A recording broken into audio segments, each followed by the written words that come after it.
I'm looking at theorem 2.4c or 2.1.27c. Okay, so 2.1.27c. So I'm looking at here and it's asking us a lot about z's and w's, so I just went ahead and defined the z values, w value, and then the inverse of these. The the z bar and the w bar here. So here, the first one, it asks us three of them. So it says it wants us to prove that z plus w bar is equal to z bar plus w bar. So what I did is I just went ahead and plugged in the a plus bi from here, and got this, and then I went ahead and organized them with the real components and the imaginary components here.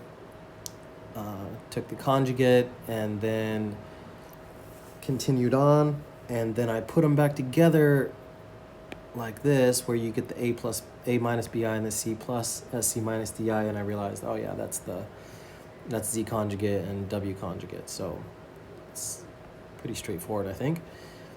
And then this one here, I felt got a little bit harder, so we want to make sure that this is true right here.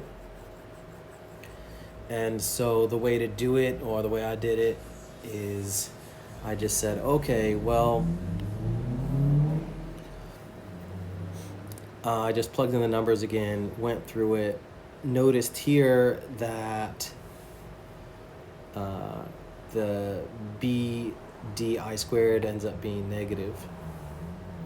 So then I just organized based on real and imaginary, took the conjugate, this ends up being a negative. And then here, what I did is took this BD, negative BD, added an I squared to it, which is a negative, and then, so that's gonna end up being a positive BD I squared. And so this you can factor. So once I factored it, then you can see that it's Z bar and W bar.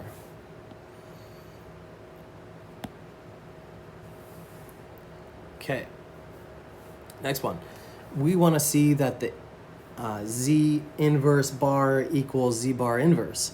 So this one right here, what I did is I just said, okay, let's just work from this side, A plus BI inverse. Okay, that's 1 over A plus BI. And then continued on, and then I said, okay, well, looks like maybe we're gonna need to rationalize that denominator, and then, well, not rationalize, but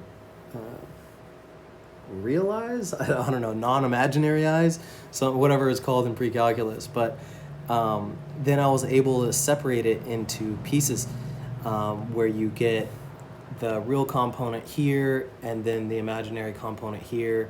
Took the conjugate of that, then this negative just turns into a positive. And then I said, okay, well, I need to kind of get back to where I was. And so I just had this feeling that I just wanted to get rid of this a squared plus b squared. And so I just divided it by what I originally multiplied it by. And I said, okay, that's probably going to get me somewhere. And so I actually got me further than I expected. So this was kind of expected here, because you can take this and end up getting this by not too much imagination, by looking above from what happened here. So, okay, that divided out. And then kind of a lucky occurrence was that these canceled, which was expected. Hold on, different color. This canceled, with this, which was expected, but then also this canceled with this, and all I was left with was this right here, which was kind of nice because that is z inverse. So then, oh, sorry, that's z bar inverse. So actually, I'm going to add a little bit here. So that's the inverse of something. How about that? So that's the inverse of something. So I went ahead, and this, I think this step makes quite a bit of sense. But then let's change this around. This is z bar. This right here. This is z bar, right? That's that. And then we get the inverse here. And then let's take another step here. So you just get z bar inverse.